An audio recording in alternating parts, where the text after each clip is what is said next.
تو آپ یہ یاد رکھیے گا کہ جو قاتل ہوتے ہیں وہ ان سامان کے قریب نہیں رہتے ہیں جن سے قتل کیا جاتا ہے، بلکہ قاتل ہمیشہ سامان کو چھپایا کرتا ہے۔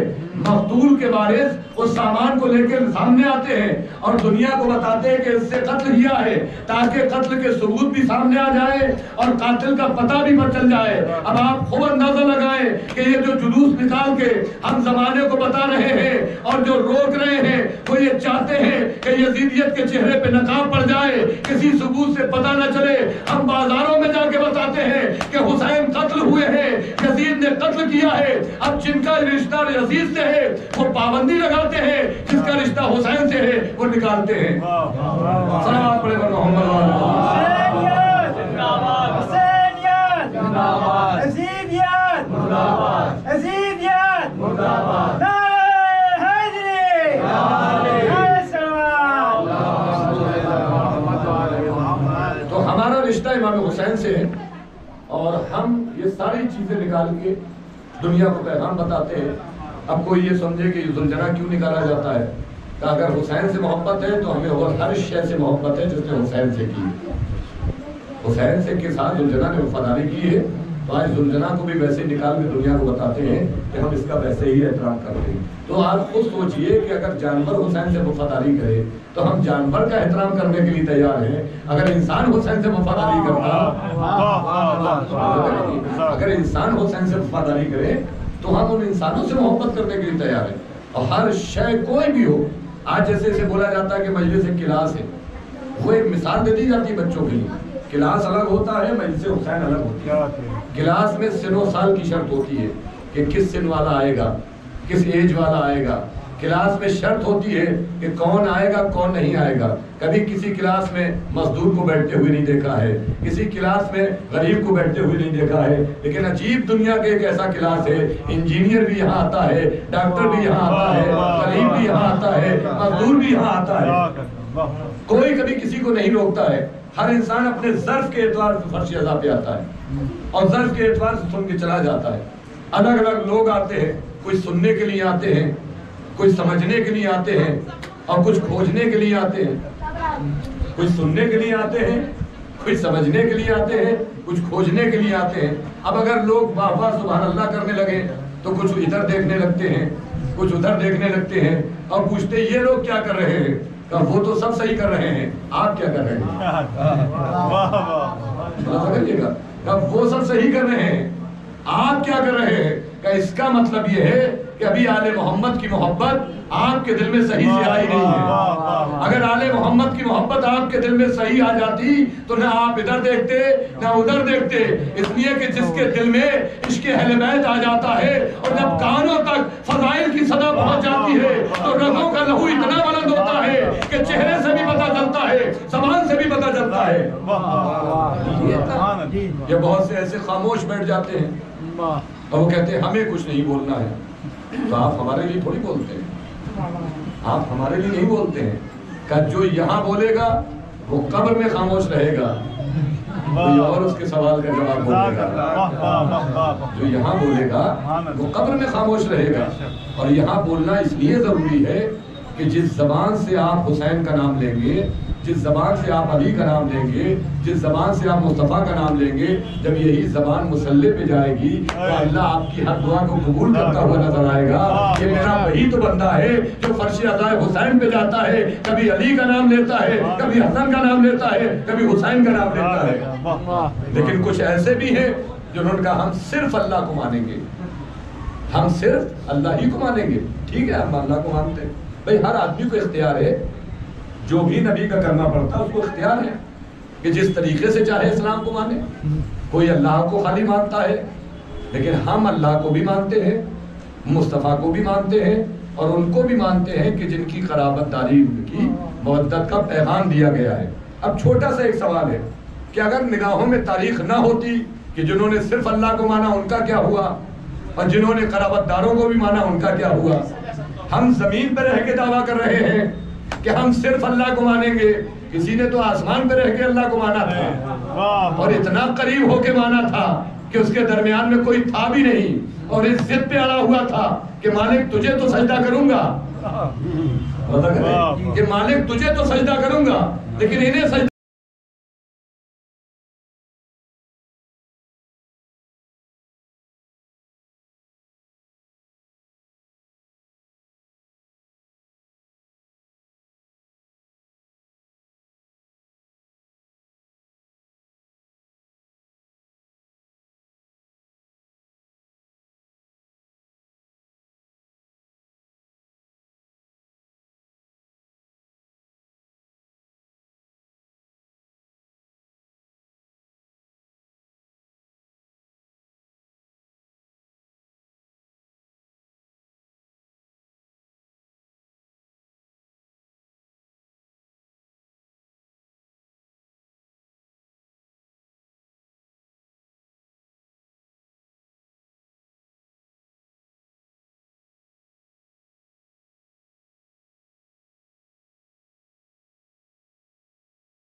میرے کائنات بنانے کا کوئی مقصد نہیں تھا، نہ زمین، نہ آسمان، نہ سورج، نہ چاند ستارے، ان کی محبت میں بنائے ہیں جو چادر کے نیچے ہیں۔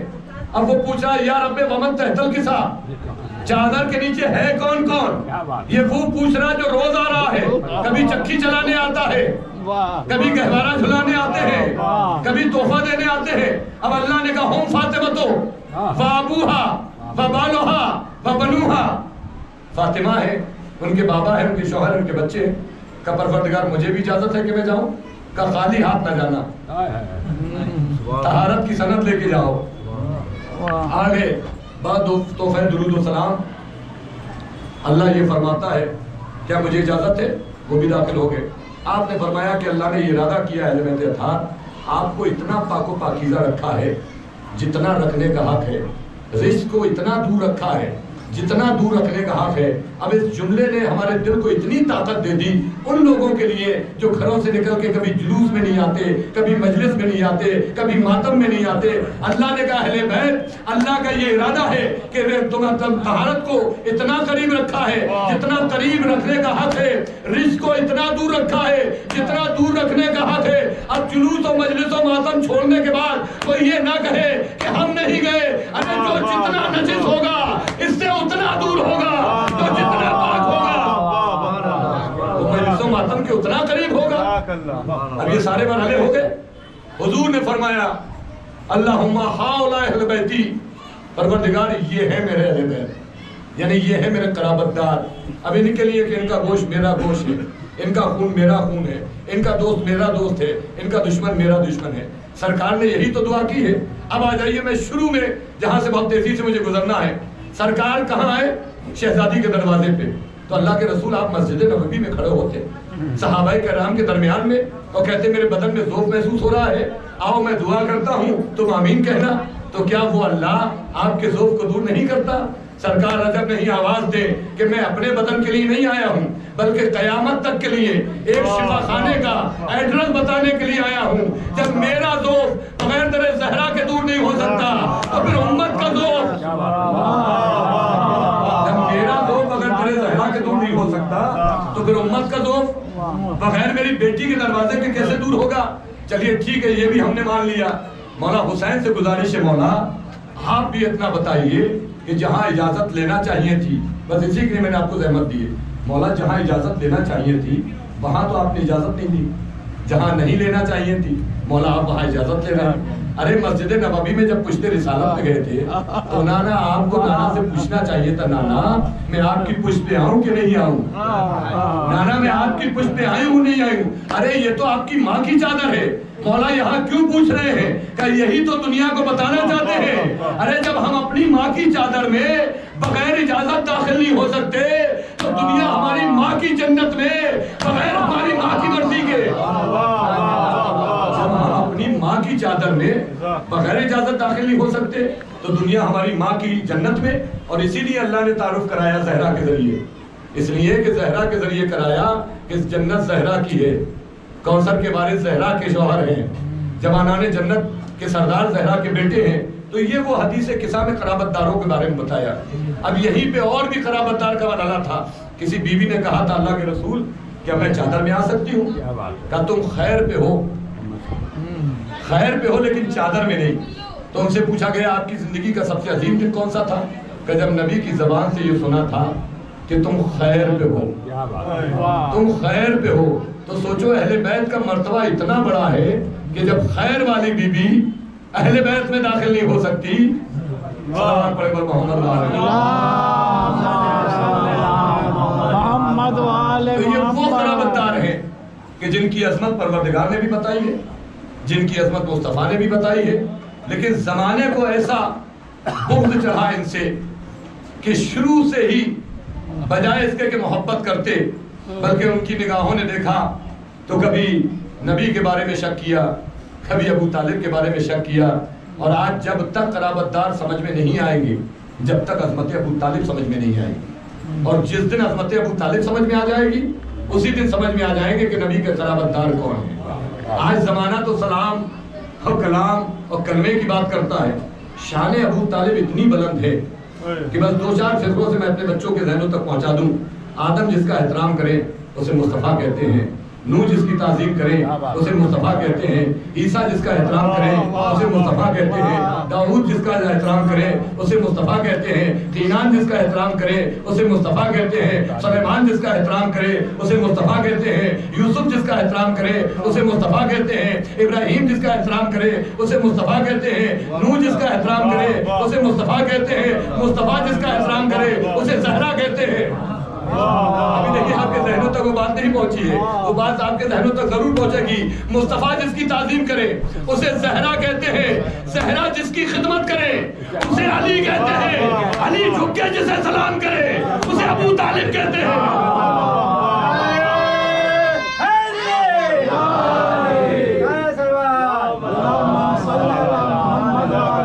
علی جس کو جھک کے سلام کرے اسے کیا کہتے ہیں؟ اسے ابو طالب کہتے ہیں۔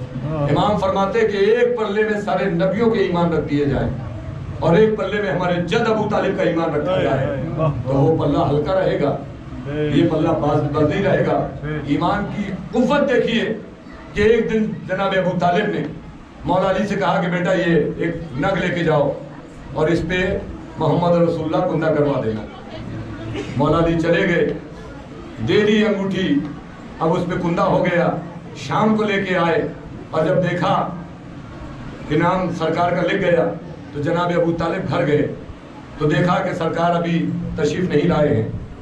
پھر گئے تو دیکھا سرکار سو گئے ہیں، تو اس کے بعد تکیے کے نیچے انگوٹھی رکھی اور کہا کہ جب سرکار صبح کو اٹھے تو یہ انگوٹھی پہن لیں۔ دنیا کہتی ہے کہ وہ کان میں کہتے رہے اور انہوں نے پڑھا نہیں۔ ارے جو نگینوں پہ لکھوائے، جو نگینوں پہ نام لکھوا رہا ہے اس کی عظمت کا عالم کیا ہوگا؟ کتاب کا نام ہے تمتع الثاقبہ۔ اب جب صبح کو سرکار اٹھے اور جب نگینے کو دیکھا تو اس پہ 2 فقرے لکھے ہوئے تھے، محمد رسول اللہ، علی ولی اللہ۔ اب سرکار نے دیکھا، جناب ابو طالب کو بلایا، مولا علی کو بلایا، مولا علی نے کہا اس نے تو یہی لکھا تھا، ابو طالب نے کہا یہی لکھوایا تھا۔ اتنے میں جبرائیل نازل ہو گئے، یا رسول اللہ جو تمہارا ابو طالب کا دل چاہا وہ ابو طالب نے لکھوایا، جو اللہ کا دل چاہا وہ اللہ نے لکھوایا۔ صلوات پڑھے پر محمد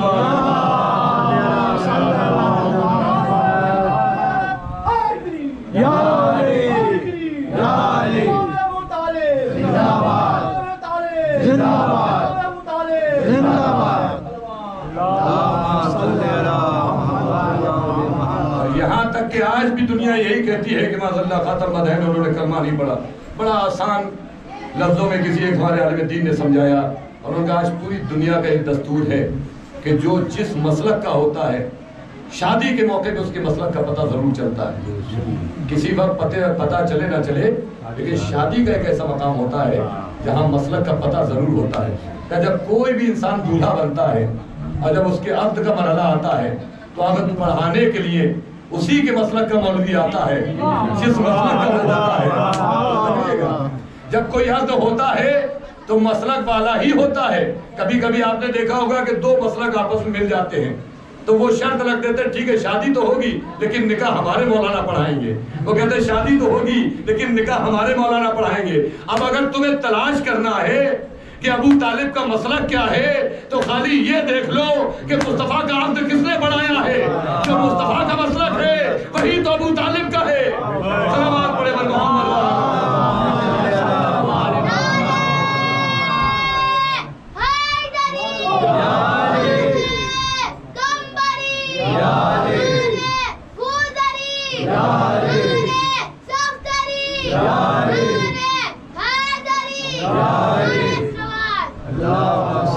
کلمہ پڑھنے کا سب کو شرف ملا، نماز پڑھنے کا سب کو شرف ملا، روزہ رکھنے کا سب کو شرف ملا، لیکن نہ مصطفیٰ کو پالنے کا شرف ملا نہ عقد پڑھنے کا شرف ملا۔ یہ شرف ملا تو جناب ابو طالب کو، یہ شرف ملا تو جناب ابو طالب کو۔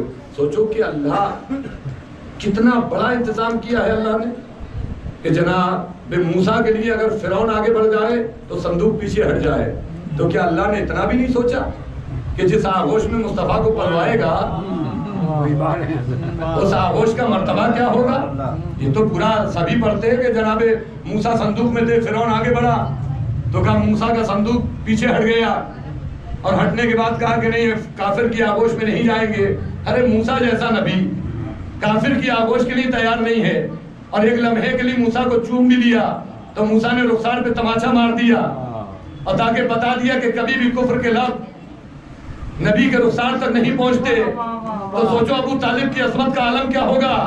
آغوش بھی ابو طالب کی ہے، دسترخوان بھی ابو طالب کا ہے، لوریاں بھی ابو طالب کی ہے، بالا بھی ابو طالب نے ہے۔ اور کتنا بڑا مرتبہ تھا کہ جب سرکار کو لوگ راستے میں ڈیلا مارا کرتے تھے، ایک دن جب پتا چلا ابو طالب کو اور جب جانے لگے سرکار کا رک جاؤ، روکا اور علی کو بلایا کہ میرے لال تم ساتھ میں جاؤ، اور دیکھو تمہارے ہوتے ہوئے نبی کی شان میں کوئی گستاخی نہ کرنے پائے، تمہارے ہوتے ہوئے نبی کی شان میں کوئی گستاخی نہ کرنے پائے۔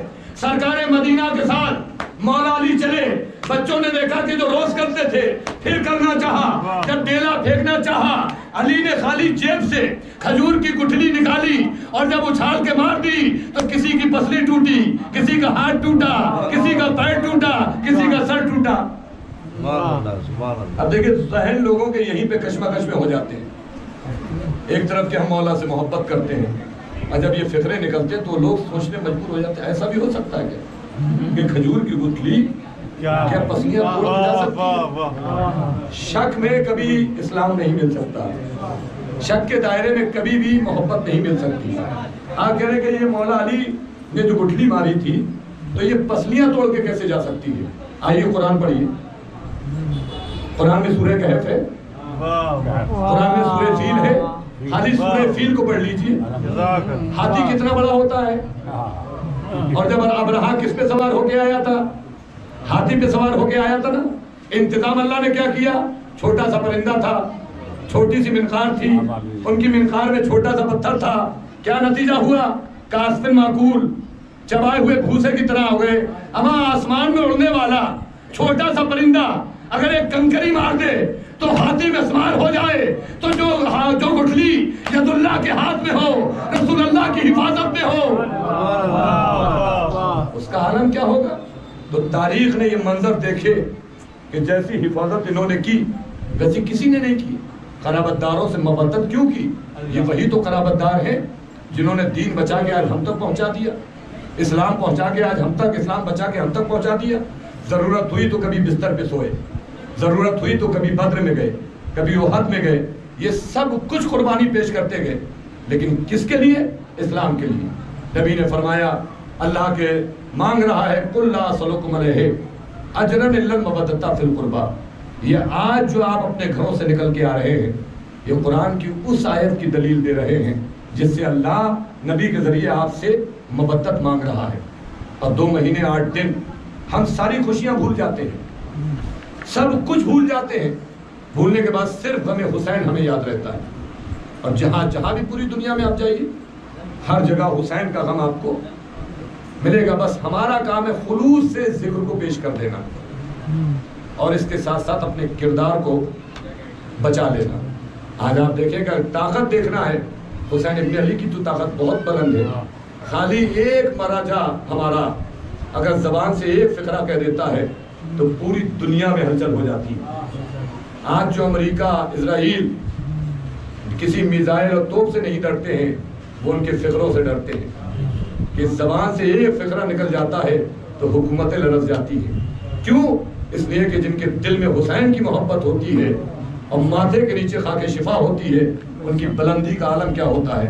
روح اللہ خمینی نے یہی جملہ کہا تھا کہ ہم کسی شے کے ذریعے انقلاب نہیں لے کے آئے، بس ہمارے ماتھے کے نیچے خاک شفا تھی اور ہاتھ میں تسبیح کے دانے تھے، سینے پہ حسین کا ماتم کے نشان تھے۔ تو سوچو جو ایک مسلح پہ بیٹھنے والا جب انقلاب ایسا لے کے آ جائے کہ آج بھی اگر حزب اللہ کا نام آ جاتا ہے تو اسرائیل لرز جاتا ہے، حسن نصر اللہ کا نام آ جاتا ہے تو حکومتیں لرز جاتی ہیں۔ سوچو جب ایک نام سے، جب چاہنے والوں کے نام سے حکومتیں لرز رہی ہیں، تو جب وہ وارث ذوالفقار اپنی تلوار لے کے آئے گا تو حکومتوں کا کیا حال ہوگا۔ پردے میں بیٹھے ہوئے امام دیکھ رہے ہیں، غیبت امام میں عزاداری کرنا کوئی آسان نہیں ہے۔ امام فرماتے ہیں ہماری غیبت میں ایمان کی حفاظت کرنا ایسا ہے جیسے ہاتھ پہ انگارہ رکھ لینا، لیکن یاد رکھنا ہم تمہاری حفاظت کرنے والے ہیں۔ تم عزاداری کر رہے ہو، ہم تمہاری حفاظت کر رہے ہیں۔ دور دراز سے لوگ آئے ہیں اس مجلس میں شرکت کرنے کے لیے، ہر جگہ لوگوں کو پتا ہے کہ صاحب آج ضامن صاحب کے یہاں سے جلوس نکلے گا، مولا علی اکبر کے تابوت کی زیارت ہوگی، امام حسین کے زلجناح کی زیارت ہوگی، مولا عباس کے زلجناح کی زیارت ہوگی، سرتاؤ کی زیارت ہوگی۔ عزیزوں بس ختم کی میں نے آپ کی زحمت، اور چونکہ مجھے مصائب کے لیے آپ کو آمادہ کرنا تھا، میں شکر گزار ہوں کہ آپ نے مجھے اتنے دن تک سنا، لیکن اصل جو مقصد ہے وہ ہے کہ ان کے غم کا احساس کر لینا۔ آج بڑا آسان ہے اپنے ماں بہن بھائیوں کے ساتھ جلوس میں حسین کے چلنا، لیکن ذرا تصور تو کرو کہ جو بیٹی اس باپ کے سینے پہ سوتی تھی، جس کو نماز شب میں مانگا گیا تھا، تو شام و کوفہ کے بازار میں اسے کیسے پھرایا گیا، ذرا تصور تو کرو۔ جو بیٹا نانا میں ملتا تھا، حسین جب بھی چاہتے تھے نانا کے چہرے کی زیارت کرے تو اپنے بیٹے علی اکبر کی زیارت کرتے تھے، محبت اتنی کرتے تھے کہ خود جناب لیلا کا بیان ہے کہ رات کے سناٹے میں علی اکبر کے گہوارے پہ ایک سایہ ہوتا تھا، اچانک میری آنکھ کھل جاتی تھی تو میں پوچھتی تھی کون ہے، تو ایک آواز آتی تھی لہجہ آہستہ بولو کہیں میرا علی اکبر اٹھ نہ جائے، تو میں پوچھتی تھی مولا اس رات کے سناٹے میں آپ کیا کر رہے ہیں، تو آواز آتی تھی لیلا میں کیا بتاؤں، علی اکبر کی محبت مجھے راتوں کو سونے نہیں دیتی۔ اللہ اکبر، علی اکبر کی محبت مجھے راتوں کو سونے نہیں دیتی ہے۔ کتنی محبت کرتے تھے مولا اپنے علی اکبر سے، لیکن جب 18 برس کے علی اکبر ہو گئے، حسین کو تو معلوم تھا نا اس کے سینے میں برچھی کے نہیں ٹوٹ جائے گی۔ آج بھی آپ سب لوگوں کو معلوم ہے کہ روضہ حسین پہ مولا علی اکبر کے مصائب نہیں ہوتے۔ کیوں نہیں ہوتے ہیں؟ اس لیے کہ ایک بہت بڑے ذاکر جب وہاں مصائب پڑھ رہے تھے، اتنے میں خدام آئے کہ نیچے تشریف لے آئیے۔ وہ کہہ رہے کیا ہوا، کہہ رہے ہمیں کچھ نہیں پتا، بس بازو پکڑا اور زری کے پاس لے جا کے کھڑا کر دیا، کیا دیکھا کہ تازہ تازہ خون زری سے جاری ہے۔ اب یہ رونے لگے تڑپنے لگے، مولا مجھ سے کون سی غلطی ہو گئی، مولا میں نے کون سا قصور کر دیا جو آپ کی زری سے خون جاری ہو گیا۔ بس یہ روتے روتے گھر چلے گئے۔ جب رات آئی بستر پہ سو گئے، خواب میں کیا دیکھا، مولا حسین بنفس نفیس کھڑے ہیں، چہرے پہ خون ملا ہوا ہے۔ انہوں نے ہاتھوں کو جوڑ کے پوچھا مولا اتنا تو بتائیے میں نے غلطی کیا کی؟ ان سے کہا نہیں تم نے غلطی کچھ نہیں کی، جیسے ہی تم نے کہا کہ نیزے کی انیر علی اکبر کے کلیجے میں لگی، میری بہن زینب نے میرے گلے میں باہیں ڈال کے کہا بھیا کیا میں نے اکبر کو نیزوں کے لیے پالا تھا؟ اللہ اکبر، بھیا کہ میں نے علی اکبر کو نیزوں کے لیے پالا تھا؟ ذرا ماں کے کلیجے سے پوچھو، بھیا کہ میں نے علی اکبر کو نیزوں کے لیے پالا تھا؟ ارے یہ تو مولا علی اکبر امام حسین کی محبت تھی۔ جب راستے میں لوگوں نے دیکھا ہے نا، جب شام اور کوفے کے بازار میں سر جا رہے تھے تو ایک ضعیفہ دیکھ رہی تھی سروں کو، کبھی حسین کے سر کو دیکھا، کبھی قاسم کے سر کو دیکھا، سارے سروں کو دیکھنے کے بعد ایک اس نیزے کے قریب آئی جس نیزے پہ علی اکبر کا سر تھا، جس نیزے پہ علی اکبر کا سر تھا۔ غور سے علی اکبر کو دیکھا اور دیکھنے کے بعد کہتی ہے 14ویں کے چاند کاش تیرے مرنے سے پہلے تیری ماں مر گئی ہو تو محفل سے آواز آ گئی اے ضعیفہ یہی تو قصور ہے، تیرا 18 برس کا بیٹا مارا گیا۔ ماں دیکھتی رہی۔ اللہ اکبر، کربلا کا وہ منظر جو نگاہوں میں کائنات نے دیکھا ہے، وہ وقت بھی قریب آیا کہ جب مولا عباس مولا حسین سے اجازت لے کے چلے ہیں، اور جب اجازت لے کے چلے ہیں تو چھوٹی سی مشق لے کے چلے ہیں۔ مشق سکینہ کو دریا میں بھرا اور بھرنے کے بعد جب چلے ہیں تو عزیزو یہ وہ شخصیت ہے جس کو نماز شب میں مولا علی نے مانگا تھا، اللہ مجھے ایک ایسا بیٹا دے دے جو کربلا میں میرے حسین کی حفاظت کرے۔ علی نے نماز شب میں مانگا تھا ایک ایسا بیٹا دے دے جو کربلا میں میرے حسین کی حفاظت کرے، اور مولا نے یہی تو کہا تھا بیٹا میں نے تمہیں کربلا میں، میں نے تمہیں حسین کے لیے کربلا کے لیے مانگا ہے۔ اور شب عاشور کسی صحابی نے اتنا کہہ دیا تھا اے عباس تمہیں پتا ہے کہ علی نے تمہیں کس دن کے لیے پالا ہے؟ ایک مرتبہ انگڑائی میں آ کے کہتے ہیں ارے ذرا کل روزے عاشورہ آنے تو دو، پھر میں دکھاؤں گا کہ میرے بابا نے مجھے کیوں مانگا ہے۔ اللہ اکبر. عزیز و مشق سکینہ بھر کے چلے. بس ایک مرتبہ ادھر سے اعلان ہو گیا اگر یہ پانی خیام حسینی تک چلا گیا تو ہم ان سے جنگ نہیں کر پائیں گے. بس کسی نے ایک وار کیا, عباس کا ایک شانہ قلم ہو گیا, دوسرا وار کیا, دوسرا شانہ قلم ہو گیا, کسی نے ایک تیر مشق سکینہ پہ مارا. عزیزو پانی زمین پہ بہ گیا. یہ پانی نہیں بہ رہا تھا, مولا عباس کا لہو بہ رہا تھا. اب جو سر جھکا, ایک مرتبہ کسی نے گردے ہنی مارا, عباس زمین کربلا پہ آئے. عزیزو یہ آنا بڑا عجیب تھا. ایک ذاکر کوئی خواب میں آ کے بی بی زہرا فرماتی ہے اے ذاکر ارے تم میرے لال کے مصائب نہیں پڑھتے. وہ کہتا بی بی میں تو اتنے مصائب پڑھتا ہوں کہ حسین 3 دن کے بھوکے بھی تھے, 3 دن کے پیاسے بھی تھے. حسین پہ تیروں کی بارش ہوئی, حسین پہ نیزے برسنے لگے. ایک مرتبہ زہرا کہتی میرے لال کہ تم مصائب نہیں پڑھتے. کہ بی بی کیا مطلب؟ ارے میں اپنے عباس کے بارے میں تم سے سوال کرنا چاہتی ہوں. میرا اکبر زمین پہ آیا تو اس کے ہاتھ موجود تھے, میرا حسین زمین پہ آیا اس کے ہاتھ موجود تھے, لیکن جب میرا لال عباس ارے زمین کربلا پہ آیا تو اس کے ہاتھ نہیں تھے. کیسے مولا عباس زمین کربلا پہ آئے؟ اور اس کے بعد جب آواز دی آقا میرا آخری سلام, مولا حسین پہنچے ہیں مولا علی عباس کے پاس اور زانوں پہ سر رکھ کے کہا بھیا تمہارا غریب بھائی آ گیا.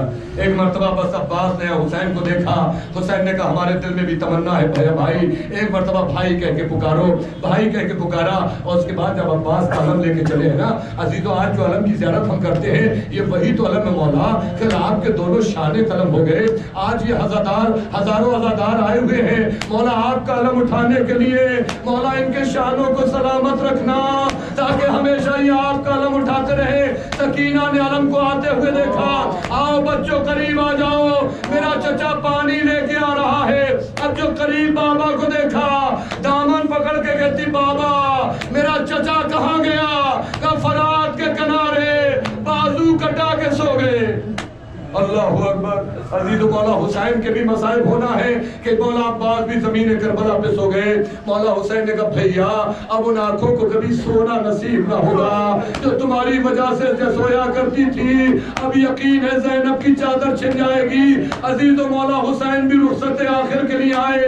رباب میرا آخری سلام, ماں کی کنیز فضا میرا آخری سلام. بیٹی سے رخصت ہو کے کربلا کے مقتل میں پہنچے, تلوار کو نیام سے نکالا, آواز دیتے تم نے میرے اکبر کو مار دیا, تم نے میرے قاسم کو مارا, میرے عباس کے شانے قلم کر دیے. بس ایک مرتبہ فوجے الحفیظ الامان کی صدایں آتی رہی, رب کائنات کی آواز آ گئی. حسین شجاعت کے جوہر دکھا چکے, اب صبر کے جوہر دکھاؤ. حسین نے تلوار کو نیام میں رکھا, بھاگی ہوئی فوجیں سمٹ کے آئی. عزیزو کوئی تیروں کی بارش کر رہا تھا, کوئی نیزے کی بارش کر رہا تھا. جس کو کچھ نہ ملا وہ کربلا میں اپنی جھولی میں پتھروں کو بھرتا تھا, حسین کے رخسار پہ مارتا تھا. اور جس کو کچھ نہ ملا کربلا کی گرم ریتی حسین کے نازک سے بدن پہ ڈال دیتا تھا. بس اتنے میں حسین جب زلجنا کی پشت پہ ڈگمگانے لگے تو ایک مرتبہ گلے میں باہیں ڈالی, آواز دی زلجنا تو مجھے وہاں اتار دے جہاں میرے 18 برس کے بیٹے علی اکبر کا لاشا ہے. زلجنا لے کے چلا, ایک جگہ مقتل میں آیا, کہا آقا آپ یہاں پہ اتر جائیے. حسین نے کہا زلجنا مجھے یہ تو معلوم ہے کہ میں یہاں پہ شہید ہو جاؤں گا, لیکن زلجنا اتنا بتا کہ تجھے کیسے پتا؟ آقا اتنے سب اٹھا چکے ہیں برداشت نہیں کر پائیں گے. آخر زلجنا بتا تو صحیح. آقا رات کا سناٹا تھا, میں خیمے کے باہر تھا, کوئی بی بی آئی, اس نے میری لجام کو پکڑا, اس جنگل میں لے کے آئی, چہرے سے نقاب کو ہٹایا. اے زلجنا تو نے پہچانا نہیں, میں تیرے نبی کی بیٹی فاطمہ ہوں, میں نے اپنی چادر تطہیر میں تجھے دانا کھلایا ہے. مولا اگر امتحان کی منزل نہ ہوتی تو قیامت آ جاتی. اس بی بی نے اپنے بالوں سے زمین کربلا کو صاف کیا, آواز دیتی جاتی تھی زلجنا میرے بیٹے کو آہستہ اتارنا, کوئی پتھر نہ لگ جائے, کوئی زخم نہ لگے. حسین نے جنت البقیع کا رخ کیا, اے اماں تیرا غریب بیٹا آ گیا. کیا دیکھا چند قدم کے فاصلے پہ, اے غریب ماں آ میرے حسین میری آغوش میں آ جا. ادھر شمر خنجر لے کے چلا, فضاؤں میں آواز گونجی, الا قتل الحسین بے کربلا, الا ذبح الحسین بے کربلا, ماتم حسین.